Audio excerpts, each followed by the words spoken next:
नमस्कार, मैं हूं रितिका और आपका स्वागत है हमारे डिजिटल प्लेटफॉर्म पर। दिल्ली के सीएम अरविंद केजरीवाल 177 दिन बाद तिहाड़ जेल से बाहर आ गए हैं। शराब घोटाला मामले में सुप्रीम कोर्ट से जमानत मिलने के बाद केजरीवाल जेल से बाहर आए हैं। बाहर आते ही उन्होंने सीएम पद से इस्तीफा देने की बात बोल दी। इधर बीजेपी भी इसकी मांग कर रही थी। केजरीवाल ये भी चाहते हैं कि 2025 फरवरी में जो चुनाव दिल्ली में होने वाले हैं वो नवंबर में जब महाराष्ट्र के चुनाव हो रहे हो तब हो। अब ये केजरीवाल क्या सोच रहे हैं ये भी समझना होगा। वो अपनी जगह पार्टी के किसी सदस्य को सीएम पद देंगे। क्या ये बीजेपी को जवाब देने की कोशिश है या जनता में अपनी छवि साफ करने का पैंतरा या आने वाले चुनाव के लिए नई रणनीति? खैर, जेल से तो केजरीवाल बाहर आ गए हैं, पर क्या जनता के बीच उनकी वही साख बची है? अरविंद केजरीवाल जो कभी भारतीय राजनीति में ईमानदारी और पारदर्शिता के प्रतीक माने जाते थे, अब कई लोग उन्हें भ्रष्टाचार का चेहरा मानते हैं। 2011 के जन लोकपाल आंदोलन से उभरकर केजरीवाल ने जनता के बीच एक स्वच्छ और पारदर्शी नेता की छवि बनाई। उन्होंने खुद को भारतीय राजनीति के सबसे प्रमुख भ्रष्टाचार विरोधी योद्धा के रूप में प्रस्तुत किया, लेकिन समय के साथ उनकी छवि पर कई धब्बे लगे हैं। केजरीवाल पर कई गंभीर आरोप लगे हैं, जिनमें भ्रष्टाचार, राजनीतिक अवसरवाद और सत्ता में बने रहने के लिए नैतिक सिद्धांतों की अनदेखी शामिल है। यह कहानी बताती है कि कैसे केजरीवाल जो कभी भ्रष्टाचार विरोधी राजनीति के मसीहा माने जाते थे, अब खुद को उसी भ्रष्टाचार में फंसा हुआ पाते हैं जिसके खिलाफ उन्होंने शुरुआत की थी। अरविंद केजरीवाल ने अपना राजनीतिक सफर अन्ना हजारे के साथ जन लोकपाल आंदोलन से शुरू किया। यह आंदोलन भ्रष्टाचार के खिलाफ था, जिसमें देश भर के लाखों लोगों ने हिस्सा लिया। उस समय केजरीवाल को एक ऐसे नेता के रूप में देखा गया जो राजनीति में सुधार और भ्रष्टाचार के खिलाफ लड़ाई लड़ने के लिए तत्पर थे। उनका दावा था कि अगर देश में ईमानदार लोग सत्ता में आए तो भ्रष्टाचार को जड़ से समाप्त किया जा सकता है। उन्होंने आम आदमी पार्टी की स्थापना की और 2013 के दिल्ली विधानसभा चुनाव में चमत्कारी जीत हासिल की। आप की स्थापना और उनकी पहली जीत ने देश भर के लोगों को एक उम्मीद दी कि अब राजनीति में एक नया चेहरा आया है जो पारदर्शिता और ईमानदारी के सिद्धांतों पर चलेगा। 2015 में दिल्ली विधानसभा चुनाव में आम आदमी पार्टी ने 70 में से 67 सीटों पर जीत दर्ज की और केजरीवाल दूसरी बार दिल्ली के मुख्यमंत्री बने। उन्होंने बड़े बड़े वादे किए, जिनमें भ्रष्टाचार को खत्म करने और दिल्ली की जनता के लिए कल्याणकारी योजनाएं लागू करने का दावा शामिल था। उनकी इस सफलता का मुख्य कारण उनकी ईमानदार छवि और भ्रष्टाचार विरोधी अभियान थे। लेकिन समय के साथ केजरीवाल की छवि पर पहला बड़ा धब्बा तब लगा जब उनकी पार्टी पर चंदा घोटाले का आरोप लगा। कहा गया कि आपने चुनाव के दौरान जो चंदा जमा किया उसकी पारदर्शिता पर सवाल उठे। यह आरोप लगाया गया कि विदेशी फंडिंग के रूप में आने वाले चंदे की जानकारी जनता से छिपाई गई। यहां तक कि इस मामले की जांच भी शुरू हुई। केजरीवाल, जिन्होंने हमेशा पारदर्शिता की वकालत की थी, अब खुद आरोपों के घेरे में थे। यह मामला उनके समर्थकों के बीच एक बड़ा झटका था, जिन्होंने हमेशा उन्हें ईमानदारी का प्रतीक माना था। केजरीवाल सरकार पर दूसरा बड़ा आरोप तब लगा जब दिल्ली सरकार के विज्ञापन खर्चों में भारी अनियमितताओं का मामला सामने आया। केजरीवाल की सरकार पर सबसे हालिया और गंभीर आरोपों में से एक उनकी नई शराब नीति से जुड़ा है। इस नीति के तहत शराब की दुकानों के लाइसेंस वितरण में भ्रष्टाचार के आरोप लगे। दिल्ली की शराब नीति को लेकर उनके मंत्रियों और अफसरों पर आरोप हैं कि उन्होंने निजी कंपनियों को फायदा पहुंचाने के लिए नियमों में छूट दी। इस मामले की जांच ईडी और सीबीआई द्वारा की जा रही है। विपक्षी दलों ने इसे केजरीवाल के भ्रष्टाचार का सबसे बड़ा उदाहरण बताया और कहा कि उनकी सरकार अब वही कर रही है जिसके खिलाफ उन्होंने कभी लड़ाई शुरू की थी। केजरीवाल सरकार ने स्वास्थ्य और शिक्षा के क्षेत्र में अपनी उपलब्धियों का खूब बखान किया। हालांकि इन दोनों क्षेत्रों में भी नियमों का उल्लंघन और भ्रष्टाचार के आरोप लगे हैं। सरकारी अस्पतालों में बुनियादी सुविधाओं की कमी और सरकारी स्कूलों के विकास कार्यों में लगे ठेकेदारों से मिली भगत के आरोप उनकी छवि पर धब्बा लगा चुके हैं। केजरीवाल ने राजनीति में आने से पहले कहा था कि वह सत्ता और राजनीति से दूर रहेंगे और केवल जन सेवा करेंगे, लेकिन उनकी पार्टी के अन्य नेताओं पर लगे आरोप, चुनाव के दौरान दिए गए विवादास्पद बयानों और उनके बदलते रुख ने उन्हें एक अवसरवादी राजनेता की तरह प्रस्तुत किया है। उदाहरण के लिए उनकी पार्टी ने पहले कांग्रेस के खिलाफ अभियान चलाया, लेकिन बाद में उन्हें समर्थन दिया। इस तरह के कदमों से उनके भ्रष्टाचारी विरोधी नैतिकता पर सवाल उठे। स्वाति मालीवाल, जो दिल्ली महिला आयोग की अध्यक्ष है, के खिलाफ भी भ्रष्टाचार के आरोप लगे। मालीवाल पर यह आरोप था कि उन्होंने नियमों का उल्लंघन करके कई करीबी लोगों की अवैध नियुक्तियां की। जब यह मामला सामने आया तो केजरीवाल ने मालीवाल का बचाव किया और किसी भी प्रकार की कार्रवाई से इनकार किया। इससे यह साफ हो गया कि केजरीवाल केवल उन्हीं मामलों पर कार्रवाई करते हैं जो उनके राजनीतिक एजेंडे के अनुरूप होते हैं, और अगर उनके करीबी सहयोगी भ्रष्टाचार में लिप्त होते हैं तो वह उनकी बचाव करने में भी पीछे नहीं हटते। पर अब उसी स्वाति मालीवाल पर हमले वाले मामले में मुख्यमंत्री साहब ने चुप्पी साध ली। केजरीवाल की इस चुप्पी का फायदा उठाते हुए विपक्षी दलों ने उन पर कड़ा हमला किया।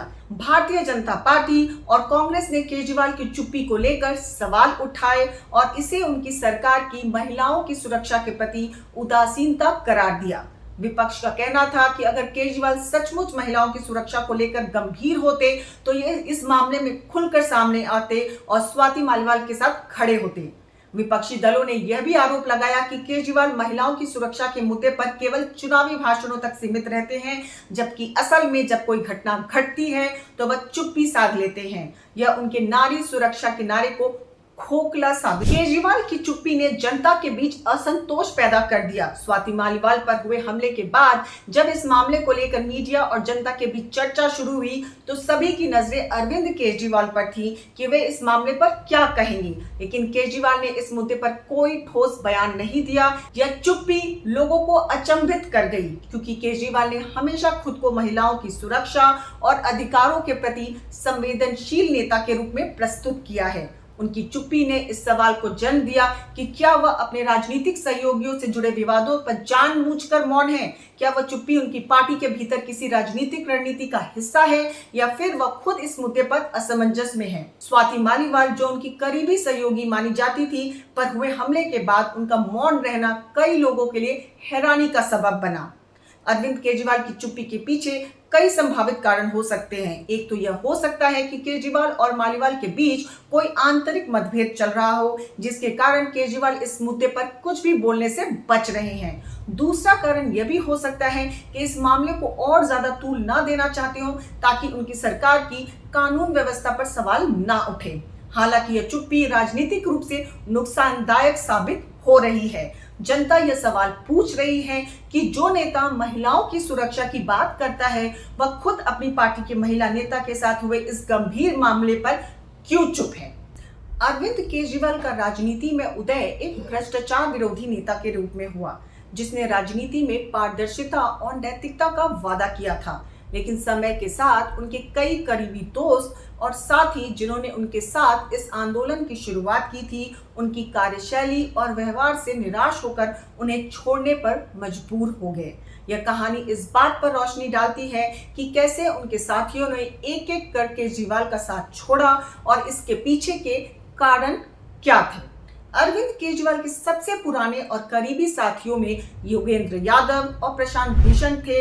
ये दोनों आम आदमी पार्टी के संस्थापक सदस्य थे और पार्टी की नीति निर्धारण में महत्वपूर्ण भूमिका निभा रहे थे। योगेंद्र यादव और प्रशांत भूषण ने पार्टी के भीतर पारदर्शिता और आंतरिक लोकतंत्र की कमी की आलोचना की। उन्होंने आरोप लगाया कि केजरीवाल पार्टी में एक तरफा निर्णय लेते हैं और किसी की बात नहीं सुनते। यह घटना पार्टी के अंदर एक बड़ा विभाजन साबित हुई और केजरीवाल की नेतृत्व शैली पर गहरे सवाल खड़े हुए। कपिल मिश्रा, जो पहले केजरीवाल के करीबी सहयोगी और दिल्ली सरकार में मंत्री थे, ने भी बाद में उनके खिलाफ मोर्चा खोल दिया। 2017 में मिश्रा ने केजरीवाल पर भ्रष्टाचार के गंभीर आरोप लगाए। उन्होंने कहा कि उन्होंने खुद देखा कि केजरीवाल को सत्येंद्र जैन से 2 करोड़ रुपए की रिश्वत मिली थी। मिश्रा ने कहा कि केजरीवाल अब वह नेता नहीं रहे जो भ्रष्टाचार के खिलाफ लड़ाई के लिए जाने जाते थे, बल्कि वे खुद भ्रष्टाचार में लिप्त हो चुके हैं। इन आरोपों के बाद मिश्रा को पार्टी से बर्खास्त कर दिया गया, लेकिन मिश्रा का आरोप एक बार फिर से केजरीवाल की नैतिकता और ईमानदारी पर सवाल खड़े करता है। मिश्रा का कहना था कि उन्होंने केजरीवाल का साथ इसलिए छोड़ा क्योंकि वह अपने भ्रष्टाचार विरोधी सिद्धांतों से दूर चले गए थे। कुमार विश्वास, जो आपके शुरुआती दौर से ही पार्टी का हिस्सा रहे, केजरीवाल के बेहद करीब माने जाते थे। विश्वास की काव्य शैली और भाषणों ने पार्टी को जनता के बीच एक नया पहचान दिलाई थी, लेकिन जैसे जैसे पार्टी का राजनीतिक विस्तार हुआ, विश्वास और केजरीवाल के बीच भी दूरियां बढ़ने लगी। विश्वास ने कई मौकों पर पार्टी के भीतर आंतरिक लोकतंत्र की कमी की आलोचना की और कहा कि पार्टी अब अपने मूल उद्देश्यों से भटक गई है। विशेष रूप से 2017 में जब आप पंजाब चुनाव हार गई, तब कुमार विश्वास ने खुलकर केजरीवाल की आलोचना की। इसके बाद उन्हें पार्टी के भीतर दरकिनार कर दिया गया। विश्वास का कहना था कि केजरीवाल अब किसी की सुनने को तैयार नहीं थे और केवल अपने राजनीतिक हितों को साधने में लगे हुए थे। आशुतोष, जो पहले एक प्रतिष्ठित पत्रकार थे और फिर राजनीति में आए, उन्होंने भी केजरीवाल के नेतृत्व में आपके लिए काम किया। वे पार्टी के प्रमुख नेताओं में से एक थे और उनकी भूमिका महत्वपूर्ण थी। हालांकि आशुतोष ने 2018 में पार्टी से इस्तीफा दे दिया। केजरीवाल के कई अन्य साथी जैसे आनंद कुमार और अजीत झा भी उनके साथ पार्टी की शुरुआत में जुड़े थे। इन सभी का मानना था कि आप एक नई तरह की राजनीति की नींव रखेगी, जिसमें पारदर्शिता और ईमानदारी होगी। लेकिन समय के साथ पार्टी के अंदरूनी कामकाज में बदलाव आया और केजरीवाल पर आरोप लगने लगे कि वह केवल अपने करीबी और वफादार लोगों को ही महत्व दे रहे हैं। कई पुराने कार्यकर्ताओं का कहना है कि केजरीवाल ने अपने साथियों के साथ विश्वासघात किया। उन्होंने पार्टी के भीतर लोकतांत्रिक प्रक्रिया को खत्म कर दिया और एक तानाशाही नेतृत्व की शुरुआत की। कई पुराने कार्यकर्ता जो कभी केजरीवाल के सबसे बड़े समर्थक थे, अब उन्हें छोड़ चुके हैं और पार्टी से दूर हो चुके हैं। अरविंद केजरीवाल पर उनके कई पुराने साथियों ने यह आरोप लगाया कि जैसे वह सत्ता में आए, उनका व्यवहार बदल गया। उन्होंने पार्टी के भीतर आलोचना को सहन करना बंद कर दिया और जो लोग उनके फैसलों से असहमत होते थे, उन्हें किनारा कर दिया गया और पार्टी से बाहर का रास्ता दिखा दिया गया। केजरीवाल पर आरोप था कि वह तानाशाही रवैया अपनाते हैं और केवल अपने वफादारों की सुनते हैं। कुमार विश्वास और प्रशांत भूषण ने कई बार यह बात कही कि केजरीवाल ने पार्टी में आंतरिक लोकतंत्र को खत्म कर दिया है। जो नेता या कार्यकर्ता उनके फैसले से असहमत होते थे, उन्हें या तो बाहर कर दिया जाता था या फिर उनकी आवाज दबा दी जाती थी। यह तानाशाही रवैया ही कई पुराने साथियों के अलगाव का कारण बना। अरविंद केजरीवाल, जो कभी भारतीय राजनीति में ईमानदारी और पारदर्शिता के प्रतीक माने जाते थे, अब कई गंभीर भ्रष्टाचार के आरोपों में घिरे हुए हैं। चाहे वह चंदा घोटाला हो, विज्ञापन घोटाला, शराब नीति घोटाला या स्वाति मालीवाल का विवाद, हर एक मामले में केजरीवाल की भ्रष्टाचार विरोधी छवि को गहरा धक्का पहुंचाया है। यह कहानी बताती है कि राजनीति में नैतिकता और सिद्धांत केवल शब्द नहीं होते, बल्कि उन्हें जीवन में उतारना भी जरूरी होता है। केजरीवाल, जिन्होंने भ्रष्टाचार के खिलाफ लड़ाई के नाम पर राजनीति में कदम रखा था, अब खुद भ्रष्टाचार के आरोपों में घिरे हुए हैं। जनता उन्हें एक ईमानदार नेता के रूप में देखा, लेकिन अब उनके कई समर्थक भी मानते हैं कि केजरीवाल ने सत्ता और राजनीतिक लाभ के लिए अपने सिद्धांतों से समझौता किया है। अब अरविंद केजरीवाल का नाम उन नेताओं में गिना जा रहा है जो सत्ता में आने के बाद अपनी विचारधारा और नैतिकता को त्याग देते हैं। उनके विरोधी उन्हें भ्रष्टाचार का चेहरा मानते हैं और जनता के बीच उनकी छवि धूमिल हो चुकी है। अगर हमारी ये रिपोर्ट आपको पसंद आई हो तो हमारे साथ जुड़े रहिए और हमें लाइक और सब्सक्राइब करना ना भूलें।